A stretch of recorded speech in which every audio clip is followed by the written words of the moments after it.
I'm gonna have to get closer to make sure I'm in the frame. I'm gonna double check though. What up? What up? This Ra, the Undiscovered podcast. Yes, sir. This your boy PB Mogul, Big 315 shit, Utica, New York representative. You know what it is? I'm a hip hop artist. I got music on all platforms, Instagram, all social media at PB Mogul. I just put out a song with 38 Special called 20 on the Stove. My latest single is called Pray For Me. Got the music video on all platforms. I just dropped a single called Cash In, Cash Out. Some shit for the ladies. Yeah, we going crazy. All 2025, man. You already know. Facts.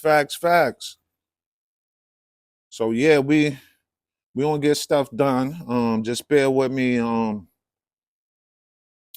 Get into it.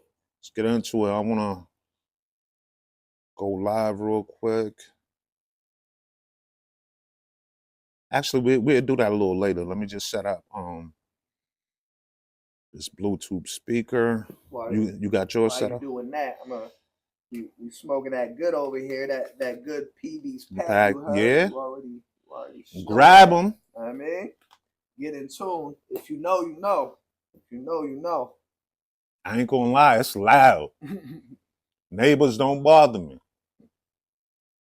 Shit. It's legal. It's legal. It's legal where we at. It's legal where we at.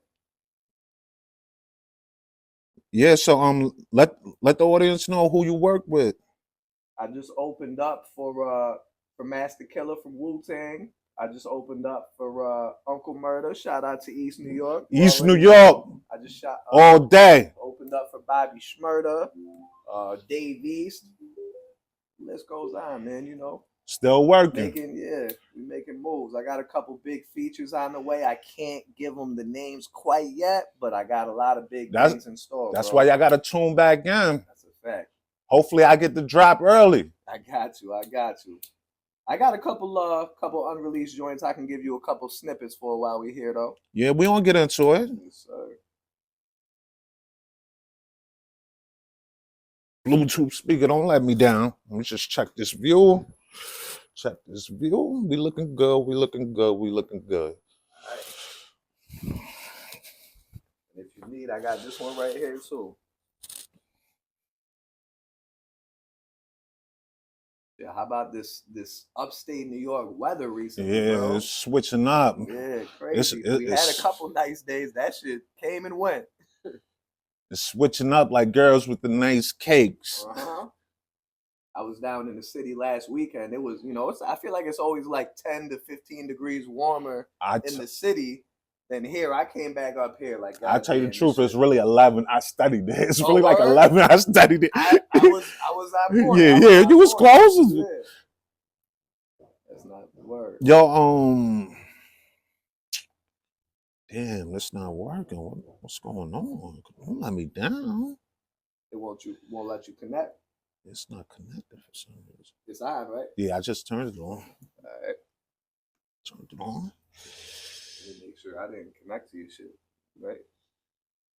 I'm gonna turn my shit off just in case. Yeah, just bear with us. Yo, so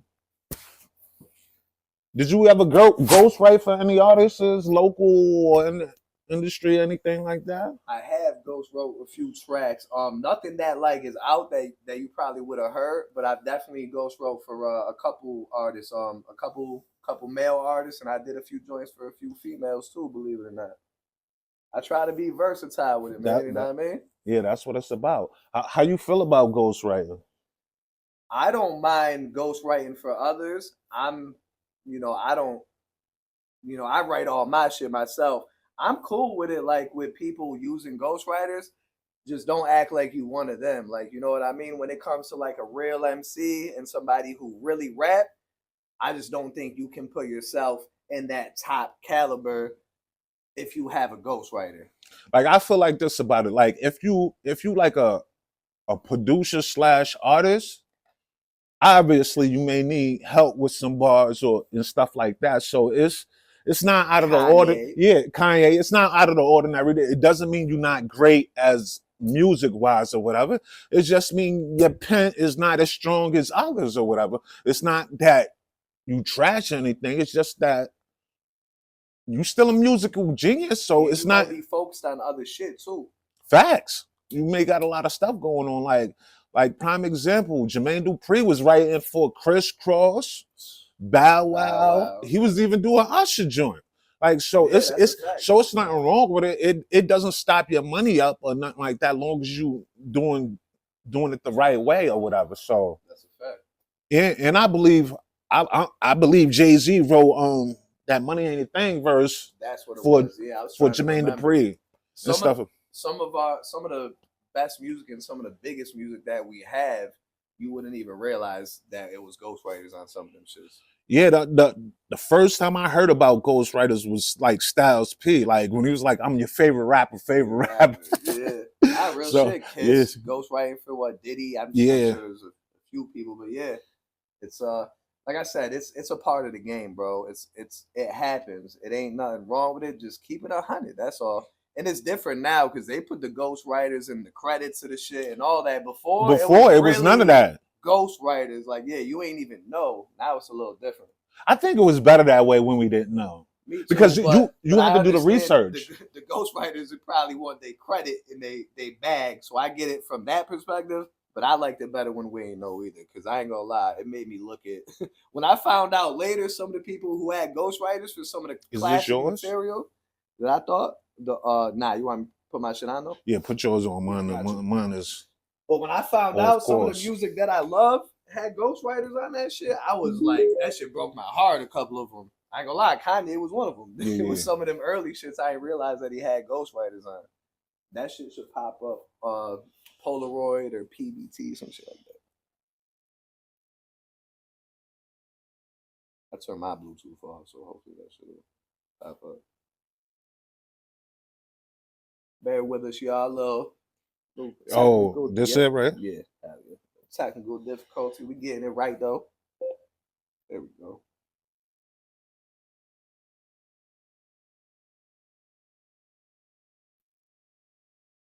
Yeah, so we got that set up. All right. Yo, but we can't have two phones hooked up to the joint, right? Nah, but do you think? Yeah. If I just don't want to get flagged when we're going to. Actually, you just hold it down. You'll be good, right? All right. I turned my Bluetooth off. Yeah, so my shit I'm gonna just go live real quick. All right, let's go.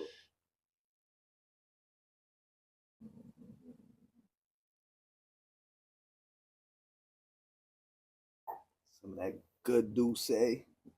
Shout out to Hove and all that.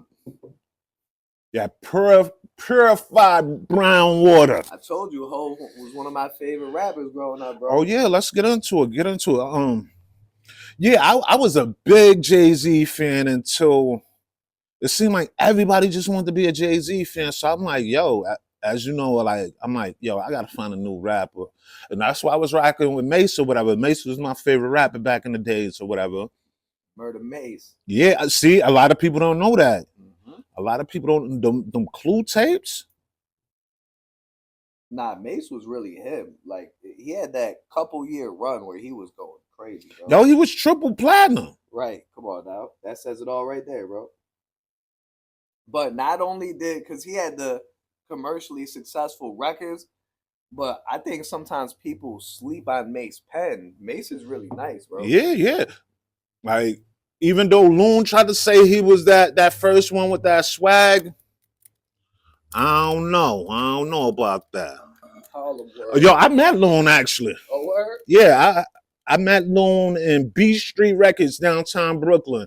That was back in the days. Right. I seen he been moving and grooving a little bit since he came home and all that. He been doing a lot of interviews and shit. I watched a couple of them Jones. Yo, that's Rye. We upstate New York. Shout out to the whole East New York. Shout out to the whole Brooklyn. Shout out to the whole 5 boroughs. Shout out to New York State. Shout out to the whole U.S. I'm here with PB Mogul. You already know what the fuck it is. Utica, New York in the building. 315 shit. You already know what the fuck going on, man. So we gonna get into some music and stuff like that. We gonna be hopping on live, off live, just doing this interview, getting this right. Just bear with us. We cooking up. It's gonna be something great. He's a great, dope artist. Don't sleep on him. He's not a pillow. You heard? Yes, so yeah, my boy did a lot of work. Tell him who you work with. Should I just put out a single with 38 Special that's out on all platforms? We got the music video on YouTube. That's called 20 on the Stove. I just put out my latest single called Pray For Me featuring Blaze the Rat Bully and Still Frame. Got the music video for that too on YouTube. I got another song that I just put out. It's called Cash In, Cash Out. Some shit for the ladies. That shit going crazy. I just opened up for Master Killer from Wu-Tang. I opened up for Bobby Shmurda. I opened up for Uncle Murder, East New York. You already know. I opened up for Dave East too, man. Yeah, we just Yeah. we Is there any artists that you could name off that you looking forward to working with in the future? Yeah, I'll put out one out there for you. I'm looking forward to working with Westside Boogie. He an artist from Cali. You familiar with him? Nah, not too familiar with him. Super dope lyricist. He signed to Shady, signed to Eminem and all that. Okay. He dope. Yeah, he got work with Griselda too. Yep. Okay, that mean I got homework to do. I do some homework on him and stuff like that. Who you feeling out right now? What about the drill music scene? What you think about that? I like it. I fuck with the production a lot more than anything probably, but it's definitely artists that's going crazy with it. And we've seen different waves of the shit. You know what I mean? Not like we went from what Chirac had their little drill wave, then it was like New York. They got like the sexy drill now. Like, so we've seen different eras of the drill shit. In the UK. Yo, I like I can't even lie. I like it with the accent too, nice, and they cadence too. It sound fire. Yeah, it sound fire. Just because like I'm not always like obviously I'm all US or whatever, but just hearing something different, it's unique. It's unique. Like sometimes you don't want to see the same mannequin outfit, right? So you got to open your ears up and hear different, whether it's conscious rap or kicking knowledge or whatever the situation, even if it's got a story to tell or whatever. But the thing is, like, I know I'm getting into the music or whatever, but since we're talking into this music, like me, I'm from Brooklyn, obviously. Big is like the GOAT or whatever, but how this stuff playing out with this Diddy mess, it just threw me. It like how these freak-offs have something to relate to Biggie lyrics. That joint had me like I was going crazy, like sexing me while your man masturbate. I'm like, whoa, that's crazy. Like finding out all this info, man. And who would have knew? Like, you know what I mean, the connection or whatever. And mind you, Big passed away a while ago. So this is crazy. How this playing out. Might be onto something. I put two and two together and I get that math. I'm gonna figure stuff out one way or the other. But yo, we ain't gonna hold y'all too long. We gonna chop up this interview, get this right, and we all open for feedback and all that. And my boy Bars is real. Y'all gonna know. We gonna check back in and live and maybe hour, half an hour. Check us out. Let us know what we're working to. Run the numbers up. Get us in the comments. Family, friends. Run the numbers up. East New York. Utica, New York. Wherever. Just run these numbers up. Whether you North Carolina, Florida, whoever, run the numbers up. Let's get these numbers up. Share or whatever. Like, comments. Do it all. And just be positive and bear with us. This the Undiscovered podcast cooking up. You'll be able to see the interview live on YouTube at some point. Just bear with me, and we gonna get back into it. Let's go.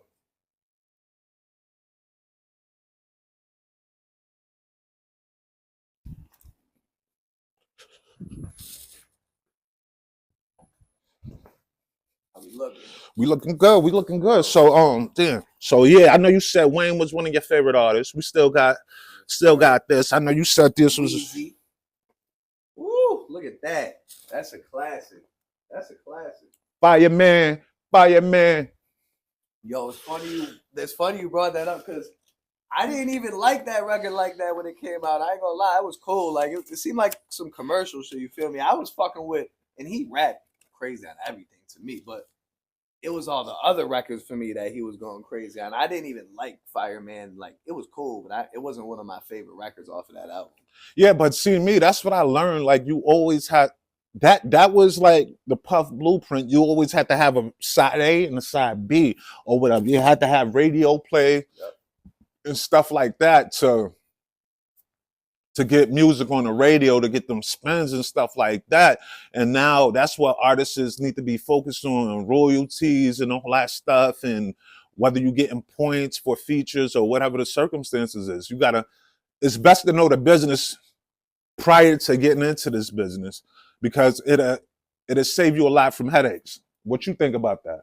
You're right, because especially the thing you brought up with Puff and how he went about it, because to me, it's probably the Life After Death might be the best album of all time. But it has everything, you feel me? It has the commercial records, it's got stories on there, it's got like the different flows he hit and all that shit. Like Yeah, when he switched up with the Bone Thugs, right? yeah, like it's got everything, bro. So to me, that's why that is one of the best, if not the best album of all time. But that couldn't have happened without someone like Puff. Kind of like, from what I heard, I don't even think he was gonna do like a couple of them records. This one, I forget the name of it off the top of my head, but I don't even think Big was trying to do like a couple of them commercial type records. That's and it true. Took Puff like to push him to do that shit. That's true. That's true. Yeah. Because he was like, "Yo, the Juicy, he was that's exactly Juicy." He was like, "Nah." Yep. He was like, "Nah, Puff, nah." Yeah, exactly. But Puff had that ear in that. And I love that fucking song. And I can't shit on Puff. Puff got that ear to strictly music. That fact. Music only. Genius When it comes down to music and as far as getting your foot into the door, don't get me wrong, he made everybody sign screwed up contracts or whatever, but that's not just him. That's just how the industry was going or whatever. And that's why it's best to know the business before you get into it, because then you'll know your value, you'll know how to break down stuff, how much you're getting paid off of features, whether you don't even want to get paid off a feature or whether you want to take a point. That point mess, I learned a lot about that through 50 when he was like, "Yo, I believe it was Shy Money." Yeah. He was like, "Yo, Shy Money, don't take the 50K, just take a point." Mind you, I think he said Shy Money would have got like close to $1 million if he would have just took the point. Right. It's just that when you want that money right now, it sounds good and look good or whatever, and that's when they like, "Oh, we'll give you these events," and then by the time you know what just like a glorified loan with super interest, with bad interest rates. That's all, you know what I mean? So yeah, that's something you can work with and get yourself going and started. But you got to give all that money back to the label. You know what I mean? Have you ever got a deal presented to you before? Small time deals, yeah. And I've never been offered like a major record label. So